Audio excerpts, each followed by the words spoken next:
Hi friends, कैसे हैं आप सब। मैं हूं आपका होस्ट फरहान अली। खुशामदीद है आपको मेरे इस यूट्यूब चैनल में जिसका नाम है textile machinery lovers by engineer Farhan Ali Dilbar. दोस्तों, एक नई वीडियो के साथ आज फिर मैं आपकी खिदमत में हाज़िर हूं। आज की जो मेरी वीडियो है वो ABB के ACS 510 इन्वर्टर की प्रोग्रामिंग, उसकी पैरामीटर सेटिंग और उसको रन की कमांड आपने किस तरह से देनी है, उसको चला किस तरह से सकते हैं और उसके पैरामीटर आप किस तरह से सेट करते हैं, ये तमाम चीज़ें आपको मैं आज की वीडियो में सिखाऊंगा।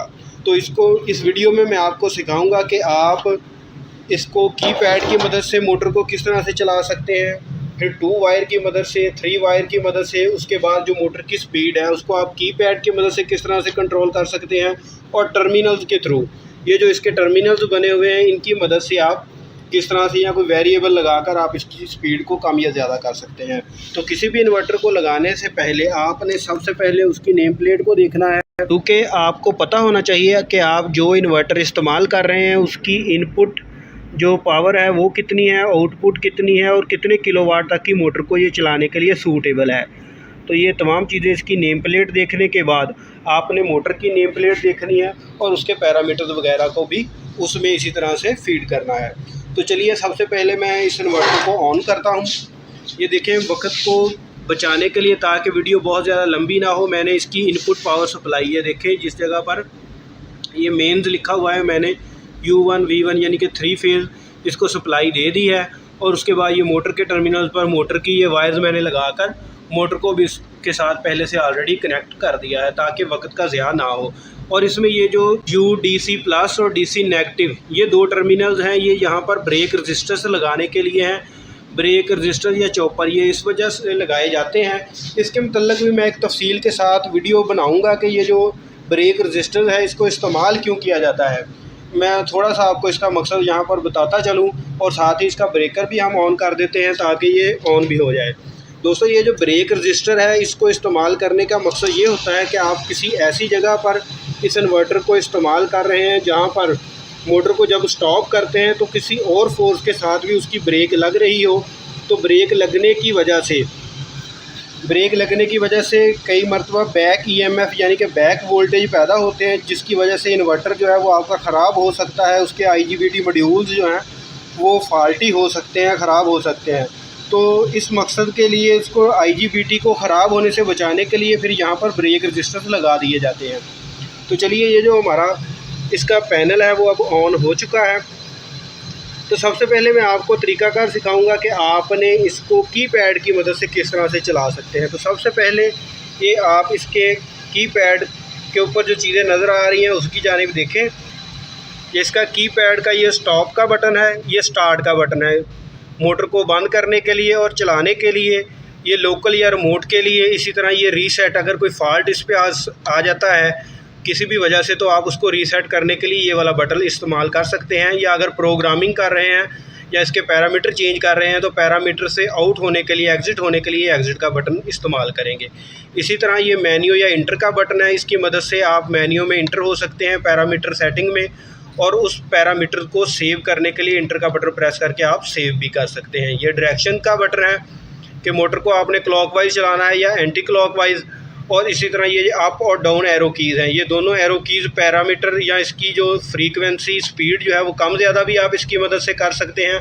और इसके अलावा अगर आप पैरामीटर वगैरह फीड कर रहे हैं तो उसकी वैल्यू कम या ज़्यादा करने के लिए भी इनका इस्तेमाल कर सकते हैं। तो चलिए, सबसे पहले आपने इसको कीपैड की मदद से अगर चलाना है तो ये जहाँ पर REM लिखा हुआ आपके सामने आ रहा है यानी कि रिमोट, इसको आपने इस लोकल या रिमोट के बटन की मदद से लोकल मोड पे ले आना है। क्योंकि हमने लोकल यानी कि इस कीपैड की मदद से इसको चलाना है तो मैं ये लॉक का बटन प्रेस करूँगा तो ये देखें LOC आ गया, यानी कि ये लोकल मोड में चला गया। लोकल मोड में जाने के बाद चलिए मैं इसका ये अब स्टार्ट वाला बटन जो है प्रेस करता हूँ। उसके बाद देखते हैं, ये देखें पहले जो इस पर ये जो फॉरवर्ड लिखा हुआ था FWD ये ग्लो कर रहा था, अब ये स्टिल हो गया, यानी कि इसको रन की कमांड आ गई है। मोटर की जानिब देखते हैं, लेकिन ये जो मोटर है हमारी वो भी चली नहीं है, वो उसी पोजीशन में अभी खड़ी है। तो क्यों नहीं चली है इसको अब चेक करते हैं। तो उसके लिए आपने ये जो इंटर वाला बटन है इसको प्रेस करना है। उसके बाद ये अप एंड डाउन एरो की का इस्तेमाल करते हुए रेफरेंस ये रेफरेंस में आ जाना है, यानी कि आपने इसको स्पीड के लिए, फ्रीक्वेंसी के लिए रेफरेंस कहाँ से देना है, तो इस पर आपने दोबारा से इंटर कर देना है। इंटर करेंगे। अब ये जो कीपैड के अप डाउन के जो एरो कीज़ हैं, इनकी मदद से आपने इसकी फ्रीक्वेंसी यहाँ से फीड करनी है। देखिए मैं जैसे जैसे इसकी फ्रीक्वेंसी फीड करूँगा तो ये देखें साथ में ही मोटर जो है वो चलना शुरू हो गई है। तो इस तरह जैसे जैसे मैं इसको प्रेस किए रखूँगा, देखिए इसकी फ्रीक्वेंसी जो है वो भी बढ़ती जा रही है और साथ साथ ही मोटर जो है वो भी चलना शुरू हो चुकी है। मोटर जो है देखिए 50 हर्ट्ज़ पे इस वक्त चल रही है।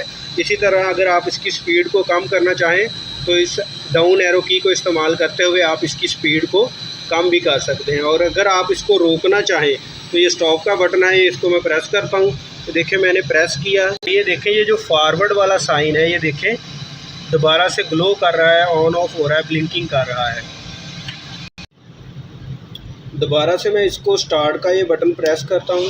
जैसे ही मैंने बटन प्रेस किया देखिए मोटर ने चलना जो है वो शुरू कर दिया है। और जैसे जैसे इसकी ये जो स्पीड है, फ्रीक्वेंसी है वो बढ़ती रहेगी, उसके साथ साथ ही मोटर की जो स्पीड है उसमें भी फिर इजाफा होता जाएगा।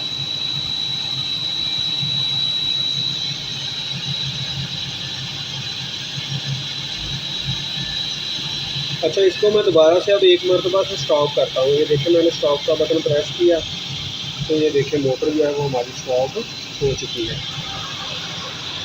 अब जो आपने ना मोटर की डायरेक्शन चेक करनी है कि ये मोटर ऑन करने पर ये देखें किस सिमत पे घूमती है, इस सिमत में। अब मैं अगर इसका ये वाला बटन प्रेस करता हूँ तो ये देखिए मैंने डायरेक्शन वाला जो बटन है इसको अब प्रेस किया है। प्रेस करने के बाद अब मैं मोटर को चलाता हूँ तो अब आप इसकी डायरेक्शन देखें कि ये अब मोटर देखें एंटी क्लॉकवाइज चलना शुरू हो जाएगी। देखिए पहले क्लॉकवाइज चली थी, मैं इसको दोबारा से स्टॉप करता हूँ। ये देखिए अब मोटर की कलेक्शन या इसके जो रोटेशन है, इसके चक्कर एंटी क्लॉकवाइज है। और अगर इसको मैं दोबारा से इसी बटन की मदद से प्रेस करता हूँ तो और दोबारा से मोटर को चलाऊँगा तो देखिए जैसे ही मैंने रन की कमांड दी तो ये क्लॉकवाइज घूमना शुरू हो गई है। तो ये तो होगी इसकी डायरेक्शन सेटिंग, यानी कि आपने इसको रिवर्स या फॉरवर्ड किस तरह से चलाना है। चलिए अब इसको एक मरतबा फिर से स्टॉप करते हैं। जैसे ही आप देखें ये वाला जो बटन आप प्रेस करेंगे, पहले यहाँ पर फॉरवर्ड लिखा हुआ आपके सामने आ रहा है FWD, लेकिन इसको अगर आप प्रेस कर देंगे तो ये फॉरवर्ड की जगह पर रिवर्स आना शुरू हो जाएगा, जिससे आपको इसकी डायरेक्शन का पता चल जाएगा कि अब ये जो मोटर है वो क्लॉकवाइज रन लेगी या एंटी क्लॉकवाइज रन लेगी। चलिए ये तो होगी इसकी कीपैड की मदद से सेटिंग। अब इसको हम 2 वायर और 3 वायर कनेक्शन के लिए चला के दिखाता हूँ कि आप इसको किस तरह से 2 वायर और 3 वायर कनेक्शन की मदद से चला सकते हैं। तो दोस्तों इसको 2 वायर सिस्टम पर चलाने के लिए सबसे पहले हमने इसकी वायरिंग जो है वो करनी है कि ये जो GND और DCOM ये 2 पॉइंट है, यानी कि 11 और 12, इनको हमने लूप कर देना है।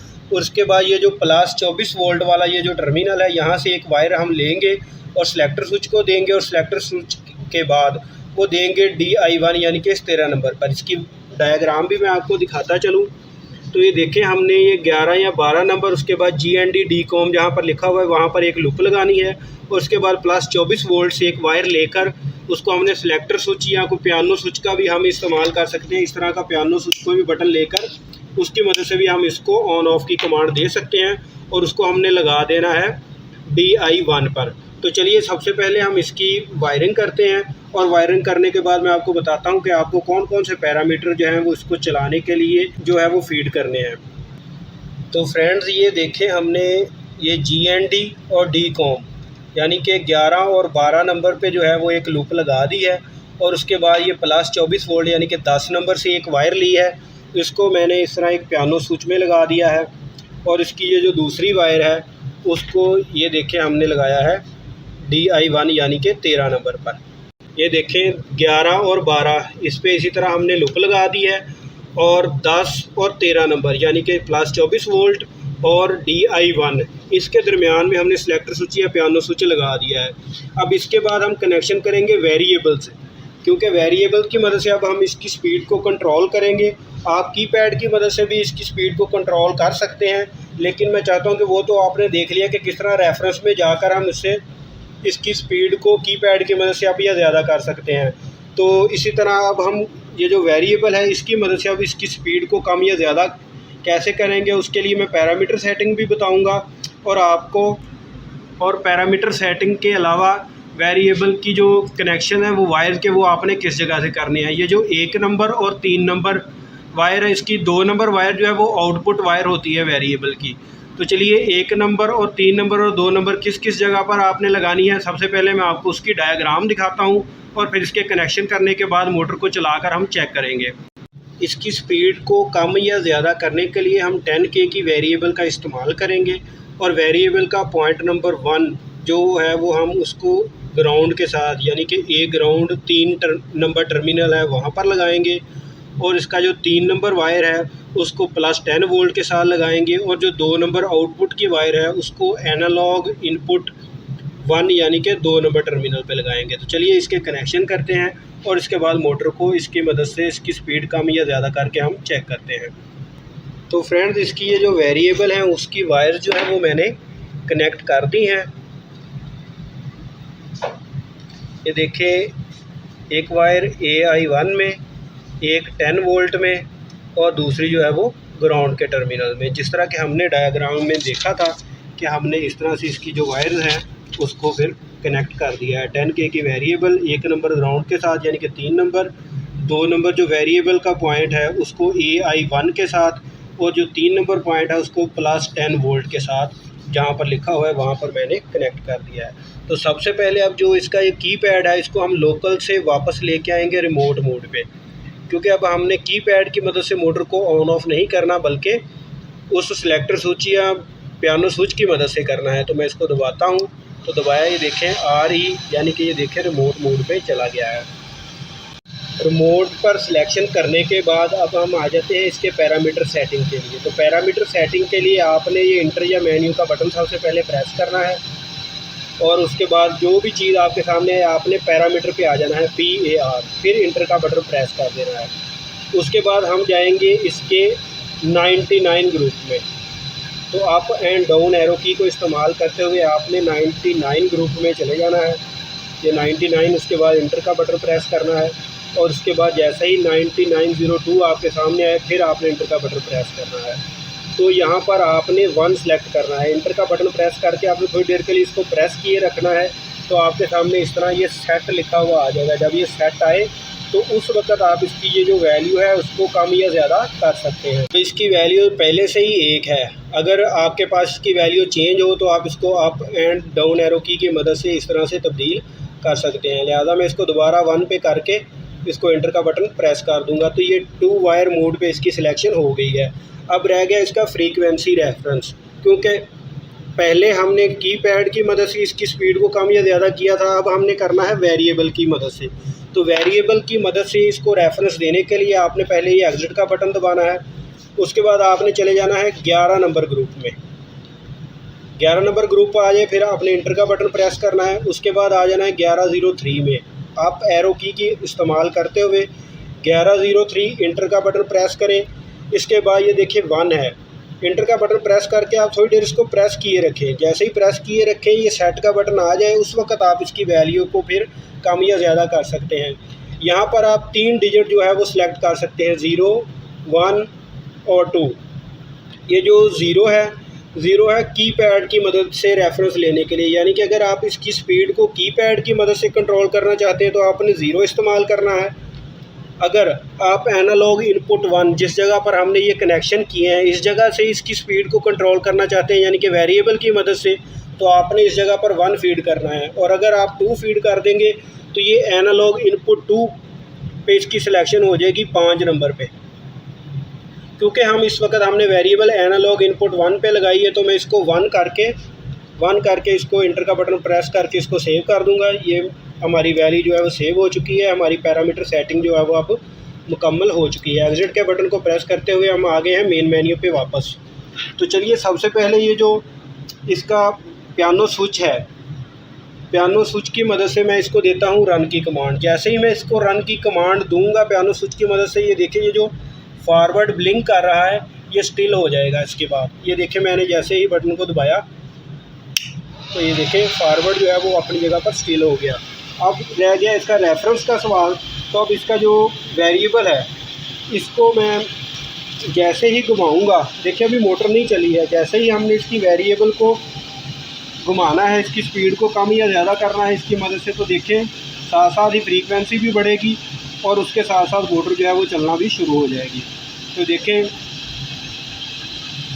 ये देखें जैसे जैसे मैं इसकी वेरिएबल को घुमा रहा हूँ कीपैड पे भी देखें उसकी स्पीड भी बढ़ती जा रही है। वो देखें 23, 24, 25, 26 और ये देखें 50 तक ये फ्रीक्वेंसी जाएगी और इसी तरह ये जो मोटर है वो भी उसकी स्पीड भी ज़्यादा होना शुरू हो जाएगी। तो ये तो दोस्तों हो गए इसके 2 वायर कनेक्शन। अब देखिए अगर आप इसको बंद करना चाहते हैं तो दोबारा से इस बटन को अगर आप प्रेस करेंगे तो ये देखिए मैं इसका बटन को करता हूँ प्रेस और देखिए मोटर भी रुक गई और वो जो फारवर्ड है, ये जो फारवर्ड का साइन है वो देखिए दोबारा से ब्लिंक करना शुरू हो गया है। फिर दोबारा से अगर मैं इसी बटन को प्रेस करता हूँ, आप फारवर्ड के जो साइन है उस पर भी नज़र रखें। ये देखिए मैंने इसको प्रेस किया और उसके बाद ये जो फ्रीक्वेंसी बढ़ना शुरू हो गई और मोटर ने भी स्टार्ट लेना शुरू कर दिया। तो दोस्तों इस तरह आप 2 वायर की मदद से मोटर को रिमोट की मदद से किसी भी जगह से ऑन ऑफ कर सकते हैं। आप यहाँ पर सिलेक्टर स्विच का इस्तेमाल भी कर सकते हैं, किसी पियानो स्विच का भी इस्तेमाल कर सकते हैं। तो चलिए अब इसके बाद हम सीखते हैं 3 वायर कनेक्शन, यानी कि ऑफ का बटन, ऑन का बटन और उसके बाद फारवर्ड या रिवर्स। यानी कि अगर आपने मोटर को फारवर्ड चलाना है उसको फारवर्ड कैसे चला सकते हैं, रिवर्स कैसे चला सकते हैं, उसके लिए आपने कौन कौन से पैरामीटर जो हैं वो सेट करने हैं और उसकी कनेक्शन डायग्राम किस तरह से बनेगी। तो चलिए सबसे पहले मैं आपको उसकी कनेक्शन डायग्राम दिखाता हूँ। तो सबसे मोटर को बंद कर लेते हैं। मोटर जो है वो स्टॉप हो चुकी है। तो फ्रेंड्स 2 वायर कंट्रोल सिस्टम के बाद अब हम आ जाते हैं 3 वायर कंट्रोल सिस्टम की जानिब। 3 वायर कंट्रोल सिस्टम में हम इसके लिए एक ऑन ऑफ का बटन इस्तेमाल करेंगे जिसकी मदद से मैं मोटर को चला सकता हूं और कम कर सकता हूं। फ्रीक्वेंसी रेफरेंस के लिए उसी तरह हमने वेरिएबल्स का इस्तेमाल किया हुआ है। वेरिएबल की मदद से हम इसकी स्पीड को कम या ज़्यादा करेंगे। और ये सिलेक्टर स्विच मैंने लगाया है, अगर आप इसको रिवर्स चलाना चाहें या फारवर्ड चलाना चाहें तो इस सिलेक्टर स्विच की मदद से आप इसकी सिलेक्शन करके मोटर को रिवर्स या फारवर्ड भी चला सकते हैं। तो सबसे पहले मैं आपको इसकी कनेक्शन डायग्राम दिखाता हूं। उसके बाद ये देखें मैंने इसके जो कनेक्शन है वो ऑलरेडी पहले कर दिए हैं ताकि वक्त का ज़िया ना हो और वीडियो ज़्यादा लंबी ना हो। तो चलिए सबसे पहले इसके कनेक्शन देखें। तो कनेक्शन सबसे पहले वही ग्राउंड और डी कॉम, ये जो 2 पॉइंट है इन पे इसी तरह आपने पहले लूप लगा लेनी है। ये देखें टर्मिनल्स पे मैं आपको दिखाता हूँ। ये देखें ग्राउंड यानी कि 11 नंबर और डी कॉम, इस जगह पर ये देखें मैंने लूप जो है वो पहले बनाकर लगा दिया है। उसके बाद ये जो 11 नंबर यानी कि प्लस 24 वोल्ट वाला जो टर्मिनल है वहाँ से आपने एक वायर लेनी है और इसको एक आपने ऑन वाला बटन इस्तेमाल करना है नॉर्मली ओपन, फिर ऑफ़ के लिए नॉर्मली क्लोज़ का पॉइंट इस्तेमाल करना है और एक सिलेक्टर स्विच का इस्तेमाल करना है इसको फॉरवर्ड या रिवर्स करने के लिए। तो एक वायर इधर से हम लेंगे और इसको तमाम जो बटन्स हैं उनके साथ कॉमन कर देंगे। जो वायर हमने यहाँ से ली है ये देखें प्लस 24 वोल्ट वाली, ये प्लस 24 वोल्ट वाली 10 नंबर जो वायर है इसको मैंने लिया है और तमाम बटन्स जो हैं ये जो मेरे पास ये जो बटन है ये देखें ये वाली वो वायर है, इसको मैंने तमाम बटन्स के साथ लूप कर दिया है इस तरह। एक मैंने ये ऑफ वाले बटन में वायर लगाई है, फिर उसके बाद ये इसका ऑन वाला बटन और ये है इसका सिलेक्टर स्विच। ये देखें ये इसका सिलेक्टर स्विच, ये इसका ऑन वाला और ये ऑफ वाला। इनमें से फिर जो ऑन वाला स्विच है उसमें नॉर्मली ओपन से मैंने वायर को लिया है DI1 में। ये देखें DI1 यानी कि 13 नंबर में ऑन वाले स्विच से वायर लेकर लगाई है। उसके बाद ये ऑफ वाले स्विच से वायर लेकर DI2 पे और ये सिलेक्टर स्विच पे जिससे हमने इसकी सिलेक्शन करनी है रिवर्स की और फारवर्ड की, उसकी वायर मैंने इसको DI3 यानी कि 15 नंबर पे लगा दिया है। तो चलिए इन्वर्टर को अब हम चलाते हैं और उसके पहले पैरामीटर सेटिंग जो थोड़ी सी हमको चेंज करनी पड़ेगी वो भी मैं आपको बता दूं। तो सबसे पहले इसकी पैरामीटर सेटिंग करते हैं। पहले इसके कीपैड में हमने सेटिंग की थी 2 वायर सिस्टम की, तो अब हम करेंगे 3 वायर कनेक्शन की। तो उसके लिए सबसे पहले मेन्यू या ये इंटर वाला बटन हम प्रेस करेंगे और उसके बाद पैरामीटर लेके आएंगे अपने सामने ये पैरामीटर। उसके बाद दोबारा इंटर का बटन प्रेस करेंगे और उसके बाद आपने चले जाना है 9902 ग्रुप में। तो मैं डाउन एरो की को इस्तेमाल करता हूँ। 99 मेरे सामने आया, इंटर का बटन प्रेस किया, उसके बाद अप एरो की को इस्तेमाल करते हुए यहाँ पर आ गया 9902 और इंटर का बटन प्रेस करके तो ये देखें 9902 पे इस वक्त 1 है, क्योंकि ये 2 वायर कनेक्शन के लिए हमने इस्तेमाल किया था। तो अब इसको हमें 2 करना पड़ेगा। ये जो 2 है ये कनेक्शन है 3 वायर के लिए, यानी कि अगर आप 3 वायर कंट्रोल सिस्टम के ज़रिए इसको चलाना चाहते हैं, ऑन ऑफ का बटन इस पर लगाना चाहते तो आपने 2 करके इंटर का बटन प्रेस कर देना है। ये सेव हो गया। 3 वायर कनेक्शन के लिए आपकी जो सेटिंग जो है वो मुकम्मल हो चुकी है। और अब आपको फ्रीक्वेंसी रेफरेंस के लिए दोबारा से 11 नंबर ग्रुप में जाने की ज़रूरत नहीं है, क्योंकि वो तो इसलिए है जब आपने फ़र्स्ट टाइम वेरिएबल लगानी हो तो आपको उस वक्त फिर 11 नंबर ग्रुप में जाना पड़ता है। मैं दोबारा एक मरतबा आपके सामने जाता हूँ 11 नंबर ग्रुप में, फिर इंटर का बटन प्रेस करता हूँ और उसके बाद 1101, 1102, 1103, 1103 में इंटर किया और ये देखें 1 पहले से सिलेक्ट है। इंटर को आपने प्रेस करके थोड़ी देर प्रेस किए रखना है। ये देखें जैसे ही मैं ज़ीरो कर दूंगा तो फिर इस वक्त जो फ्रीक्वेंसी है अब इस की पैड की मदद से कम या ज़्यादा होगी मोटर की, क्योंकि हमने वेरिएबल की मदद से करनी है टर्मिनल की मदद से। तो मैं इसको 1 ही रहने दूंगा और इंटर का बटन प्रेस करके ये हमारी जो सेटिंग जो है वो। तो चलिए दोस्तों, हमारी पैरामीटर की जो सेटिंग जो है वो कंप्लीट हो चुकी है। अब हम इसकी मदद से इसको ऑन या ऑफ़ करके चेक करते हैं। तो सबसे पहले ये देखें, ये फॉरवर्ड का जो साइन है वो ब्लिंकिंग कर रहा है FWD। अगर मैं अपने सिलेक्टर स्विच को अगर ये देखें मैं सिलेक्टर स्विच को इस तरह कर देता हूँ तो ये देखें फॉरवर्ड का जो साइन था वो उसकी जगह पर यहाँ पर आ गया है रिवर्स का साइन। अगर मैं दोबारा से सिलेक्टर स्विच को देखें इस पोजीशन में करता हूँ तो वो देखें दोबारा से फॉरवर्ड का साइन आ गया, यानी कि जैसे ही मैं सिलेक्टर स्विच को इस्तेमाल कर रहा हूँ इससे पता चलता है कि मोटर फॉरवर्ड चलेगी या रिवर्स। उसके बाद आ जाते हैं रन की कमांड के लिए। तो मैं रन की कमांड के लिए बटन प्रेस करूँगा तो देखें मैंने जैसे ही प्रेस किया है फ्रीक्वेंसी बढ़ना शुरू हो गई है और जो मोटर है वो उसने भी स्टार्ट लेना शुरू कर दिया है। और अगर इसी तरह ये देखिए अपनी जो फाइनल फ्रीक्वेंसी 50 हर्ट्ज़ उस तक जाने के लिए ये थोड़ा सा टाइम लेगी। उसके लिए आपको एक्सेलरेशन या डी एक्सेलरेशन टाइम की सेटिंग करने की ज़रूरत है कि एक्सेलरेशन या डी एक्सेलरेशन टाइम आप जितना रखेंगे उतनी देर में ये अपनी मैक्सिमम स्पीड तक, मैक्सिमम फ्रीक्वेंसी तक पहुंचेगी। तो अब अगर आप इसकी स्पीड को कम या ज़्यादा करना चाहें तो उसके लिए आप इसी तरह ये जो वेरिएबल है इसको अगर आप कम करते हैं यानी कि एंटी क्लॉकवाइज घुमाते हैं तो इसकी स्पीड ये देखें फ्रीक्वेंसी कम हो रही है। और अगर आप इसको इसी तरह कम करते जाएं तो मोटर जो है बिल्कुल स्लो हो जाएगी। और इसी तरह अगर आप दोबारा से इसको इस तरह बढ़ाते हैं तो फ्रीक्वेंसी बढ़ती जाएगी और मोटर जो है वो अच्छा। अब मैं आपको इसको रिवर्स या फॉरवर्ड चलाकर भी चेक करवाता हूँ। तो सबसे पहले मैं इसको स्टॉप का बटन प्रेस करता हूँ तो ये देखें मैंने स्टॉप का बटन प्रेस किया और मोटर जो है वो इस वक्त रुक चुकी है। और इस वक्त क्योंकि इसके ऊपर रिवर्स का ये देखें इंडिकेटर आ रहा है, रिवर्स लिखा हुआ और रिवर्स फ्लो हो रहा है। मैं इसको एक मरतबा सिर्फ ऑफ़ करके ऑन करके ऑफ़ करूँगा ताकि आपको डायरेक्शन का जो पता चले कि ये जो डायरेक्शन है वो इस वक्त किस सिमत में है। ये देखिए मैंने ऑन किया और फिर दोबारा ऑफ़, ऑन किया और फिर दोबारा से ऑफ। अब मैं ये जो सिलेक्टर स्विच है इसका जो पोजीशन है उसको चेंज करता हूँ। पोजीशन को मैंने चेंज किया। अब मैं देखिए इसको चलाता हूँ तो मोटर दूसरी सिमत में चल रही है। फिर उसके बाद दोबारा से ऑन और उसके बाद ऑफ। इस तरह आप ये वाले जो पैरामीटर है इनकी सेटिंग करके आप मोटर को रिवर्स फॉरवर्ड भी चला सकते हैं सिलेक्टर स्विच की मदद से और इसकी मदद से इसको ऑन या ऑफ़ भी कर सकते हैं। और जो स्पीड है वो आप इस वेरिएबल की मदद से कम या ज़्यादा भी कर सकते हैं। अगर आपने स्पीड को कीपैड की मदद से ही कम या ज़्यादा करना हो तो आपने 1103 जो टर्मिनल है उसको उसकी सेटिंग जो 1103 ग्रुप है उसकी ज़ीरो कर देनी है। जैसे ही आप ज़ीरो करेंगे तो फिर रेफरेंस यहाँ से लेना शुरू कर देगा। ये तो हो गया इसको रन करने के, रन कमांड के तरीक़ाकार, ये तो आपने सीख लिए। और ये इसके कनेक्शन के जो तरीक़ाकार है वो भी मैंने आपको पहले बता दिया था। अब आ जाते हैं मोटर की फीडिंग की जानिब से कि मोटर की जब आपने जो फीडिंग करनी है वो किस तरह से करनी है और उसके पैरामीटर कहाँ कहाँ पर फीड करने हैं।